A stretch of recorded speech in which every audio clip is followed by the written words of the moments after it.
আসসালামু আলাইকুম। আশা করি সবাই আপনারা ভালো আছেন। তো আজকে আমরা শিখব সাধারণ মূলের অঙ্ক। সাধারণ মূল বলতে আমরা কি বুঝি? যে আমরা কিন্তু সাধারণ যা পড়েছিলাম জ্যামিতিতে, তোমরা 9 10 এ পড়ছো কিনা, যে যেটা দুইটা বৃত্তেই থাকে। তাহলে সাধারণ মূল বলতে বোঝানো হচ্ছে যে মূলটা দুইটা সমীকরণেই থাকবে।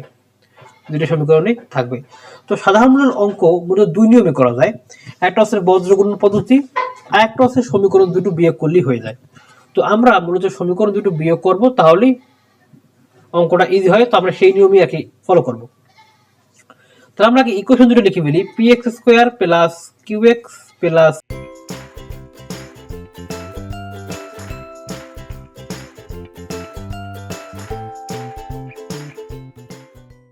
Equal to 0। এটাকে আমি ধরলাম 2 নং সমীকরণ। এখন লেট সাধারণ মূলটি আমি ধরে নিলাম, সাধারণ মূল হচ্ছে আলফা। কি আলফা। এখন এই আলফা দ্বারা দুই সমীকরণকে সিদ্ধ করা যায়। সিদ্ধ বলতে আমরা কি বুঝি, তাই না? আবার সিদ্ধ কি, এটা কি ডিম সিদ্ধ নাকি? না, ডিম সিদ্ধ না কিন্তু ভাইয়া। এটা হচ্ছে, ধরো আমি তোমাকে একটা ইকুয়েশন দিলাম, x minus 1 plus 2 is equal to 0। ঠিক আছে, তো এখান থেকে দেখো x এর মানটা কত আসবে, এখানে 2 বাদ দাও, x minus 1 is equal two, এখানে ধরো আমি 0, বা এখানে দিলাম 2, x minus 1 is equal two কি 2। তাহলে আমি এখান থেকে দেখো x কত পাবো, x পাবো 2 প্লাস 1 3।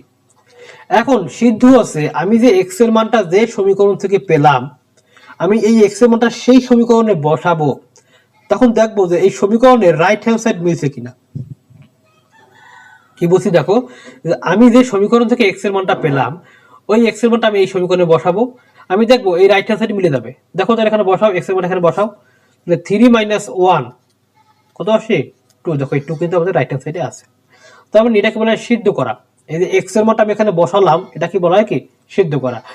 কেন বসাতে পারলাম, কারণ a থেকে এই মানটা আমি পেলাম, তাহলে এটাই কিন্তু এর মূল, তাই না? আমি জানি কি x এর মানটাই কিন্তু মূল। তাহলে যেহেতু এই দুটো সমীকরণের সাধারণ মূল আলফা, তাহলে আমি বলতে পারি আলফাটা কিন্তু এই সমীকরণ কি সিদ্ধ করবে। তাহলে আমি লিখি আলফা দ্বারা 1 ও 2 নং সমীকরণ সিদ্ধ করে পাই। তাহলে এখানে প্রথমটা কি হবে, পি আলফা স্কয়ার। দেখো x যত জায়গায় x আছে, আমি তত জায়গায় কি বসাবো, আলফা বসাবো। তাহলে P alpha square plus Q alpha plus 1 is equal to 0। আবার 2 নম্বরে বসাও, Q alpha square plus P alpha plus 1 is equal to 0। এখন আমরা এই দুটোকে কি করব, বিয়োগ করব। আমরা ইকুয়েশন বিয়োগ কিন্তু তোমার 19 এ করে আসছে এগুলো। তো এই সাইন চেঞ্জ হয়ে যায়, তাই না? এটা হবে মাইনাস, এটা হবে মাইনাস, এটা হবে কি মাইনাস, প্লাস থাকলে হয়ে যায় কি মাইনাস হয়ে যায়।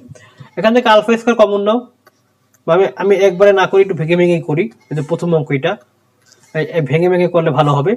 এখান থেকে দেখো P alpha square minus Q alpha square, এই যে minus plus Q alpha minus P alpha, এখান থেকে দেখো কি আসবে 0 আসবে, ইজ ইকুয়াল টু 0।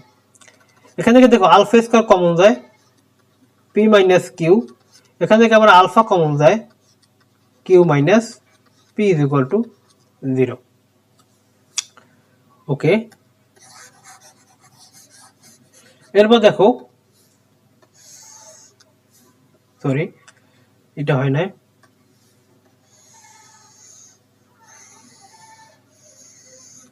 আমরা এই নিয়ে নেই। এখন দেখো আমরা যেটা করবো এখন, এই যে alpha square minus P Q, এখান থেকে দেখো লেখা যায় alpha square P minus Q, এখান থেকে তুমি মাইনাস কমন নাও, তাহলে কি আসবে দেখো alpha P minus Q is equal to 0। এটা কেন নিলাম, আমরা কমন নিব। এখান থেকে দেখো alpha P minus Q common যায়, তাহলে এখান থেকে থাকে আলফা মাইনাস 1। এখানে তুমি আলফা পি মাইনাস কিউ নিতে, এখান থেকে শুধু আলফা থাকে, এখানে এখানে থাকে শুধু মাইনাস 1 ইজ ইকুয়াল টু 0। এটা কেন আছে বুঝতেছি না। Alpha minus 1 is equal to 0। এখন খেয়াল করি আমার তিনটে ইকুয়েশন শূন্য, তিনটে ইকুয়েশনে মানে তিনটে রাশির গুণফল শূন্য, তাহলে হয় P minus Q alpha is equal to 0 হবে, অথবা P minus Q is equal to 0 হবে, অথবা alpha minus 1 is equal to 0 হবে। এখন শূন্য কোনটা হবে? আচ্ছা আমরা একটা একটা কেস দেখি। যদি পি মাইনাস কিউ 0 হয় তাহলে একটা অঘটন ঘটবে, বড় ধরনের একটা অঘটন ঘটবে। কি দেখো, পি মাইনাস কিউ যদি ইকুয়াল হয় তাহলে P is equal to Q. যদি P is equal to Q হয় তুমি এই সমীকরণে বসাও, P is equal to Q বসালে সমীকরণ এই সমীকরণটা, এই যে এই সমীকরণটা এবং এই সমীকরণটা কি হয়ে যাবে? সমান হয়ে যাবে। যদি সমান হয় তাহলে মূলদ্বয় সমান হবে, আর মূলদ্বয় সমান হলে মানে কি আমার সাধারণ মূল কয়টা? 2টা, কিন্তু প্রশ্ন বলছে কয়টা? একটা। তাহলে P minus Q is equal to 0 এটা সম্ভব না। বুঝছো এটা? আমি আবার বলি, দেখো P minus Q is equal to 0 হলে P is equal to Q হবে। P is equal to Q যদি হয় তুমি এখানে মান বসালে এই ইকুয়েশনে এবং এই ইকুয়েশনে সমীকরণ যেটা সমান হয়ে যাবে, তুমি বসিয়ে দেখো সমান হলে কি হবে? এদের মূলদ্বয় সমান হবে, আর মূলদ্বয় সমান হলে কি হবে? সাধারণ মূল কয়টা হবে? 2টা। তার মানে কি এখানে মূল আছে কয়টা? সাধারণ মূল, তারা বসতে বলছে একটা, কিন্তু সাধারণ মূল হয়ে যাবে 2টা। তাহলে এটা হবে না, কারণ এটা আমাদের অঙ্কের সত্যকে ভায়োলেট করে, মানে অঙ্কের সত্যকে সে কি করে? ভঙ্গ করে। তাই এটা হবে না। এখন আলফা ইজ ইকুয়াল টু 0 যদি এই কেসটা হয় তাহলে কি হবে বলো তো? তুমি এইখানে এটা বসাই দাও, এই যে এই আলফার মানটা তুমি এখানে বসাও, এই যে এটা ধরো 3 সাইড, তাহলে আলফার মান তুমি 3 নাম্বার বসাও, তাহলে কি থাকো? P into 0 plus Q into 0 plus 1 is equal to 0। তাহলে 1 ইজ ইকুয়াল টু 0 আসে। কি একটা ইকুয়েশন আমি পাইলাম, দেখছো? 1 ইজ ইকুয়াল টু 0, এটা কি সম্ভব? তাহলে আলফা ইজ ইকুয়াল টু 0 মানে কি 1 ইজ ইকুয়াল টু 0, এটা কখনো সম্ভব না। এই অবাস্তব ঘটনা কি সম্ভব না। তার মানে আমি বলতে পারতেছি যে আলফা ইজ ইকুয়াল টু 0 এটাও কিন্তু পসিবল না, এটাও কিন্তু কি পসিবল না। Alpha is equal to 0 possible না, P minus Q is equal to 0 possible না। তাহলে পসিবল কোনটা বলো তো? পসিবল হবে শুধু এইটা, alpha minus 1 is equal to 0, alpha is equal to 1। এখন এই আলফার মান তুমি কোথায় বসাও বলো তো? আলফার মান তুমি এখন 3 নাম্বার বসাও বা তোমার 4 নাম্বারে বসাও, পেয়ে যাবা। তাহলে এখন আলফার মানটা আমি এখানে 3 নাম্বারে বসাই, তাহলে কি হবে দেখো, P into 1 plus Q into 1 plus 1 is equal to 0। তাহলে P plus Q plus 1 is equal to 0। এটাকে তো আমাকে প্রমাণ করতে বলছিল, এটা এসে শুট। দেখো নেক্সট অঙ্কে খেয়াল করি আমরা, এটাও একটা ইম্পর্টেন্ট অঙ্ক। বলা হয়েছে 50টা বটা, দেখো যে সমীকরণের একটি মূল আলফা হয় তবে প্রমাণ করো যে অপর মূলটি 4 আলফা কিউব মাইনাস 3 আলফা। অপরটি কি? 4 আলফা কিউব মাইনাস 3 আলফা। তো দেখো 4x square plus 2x minus 1 is equal to 0। তাহলে একটি মূল দেওয়া আছে আলফা, অপরটি আমি ধরে নিলাম বিটা, অপরটি আমি ধরে নিলাম কি? বিটা। বিটা। তাহলে আমি মূলদ্বয়ের যোগফলটা কি হবে বলো তো? মূলদ্বয়ের যোগফল হবে আলফা প্লাস বিটা, দেখো মাইনাস 2/4, এখানে আসবে আমার হাফ, মাইনাস হাফ, আর মূলদ্বয়ের গুণফলটা কি আসবে? Alpha beta minus 1/4। এখান থেকে আমি বিটার মানটা বের করে রাখবো।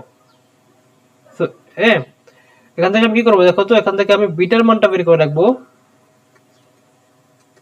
Minus 1/4 alpha, minus 1/4 alpha.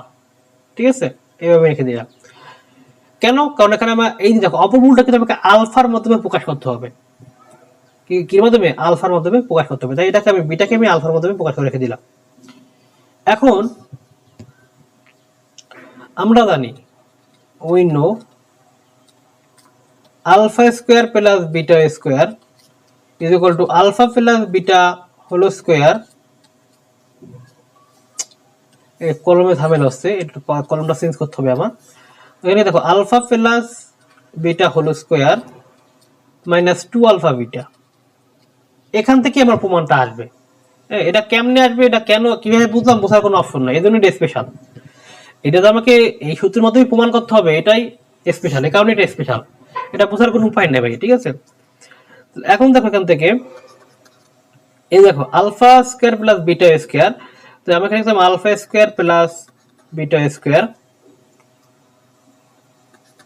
Alpha plus beta কত বলতো, minus half whole square minus, এখন দেখো টু আলফা বিটা, তো টু আলফা বিটা কত বলতো, এই যে মাইনাস 1/4। এখান থেকে লেখা দেখো alpha square plus beta square 1/4 plus 1/2। এখান থেকে দেখো আমি কি পাই, তাহলে alpha square plus beta square, এটা তুমি করলে তোমার 3/4, এটাকে যোগ করলে, তাই তো।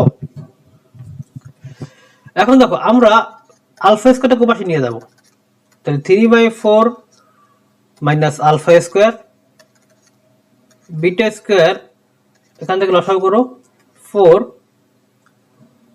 3 মাইনাস 4 আলফা স্কোয়ার। এখান থেকে এই যে একটা বিটাকে আমি রেখে দিব, আরেকটা বিটাকে আমি এখানে পাঠিয়ে দেব, এই কারণে এটা স্পেশাল।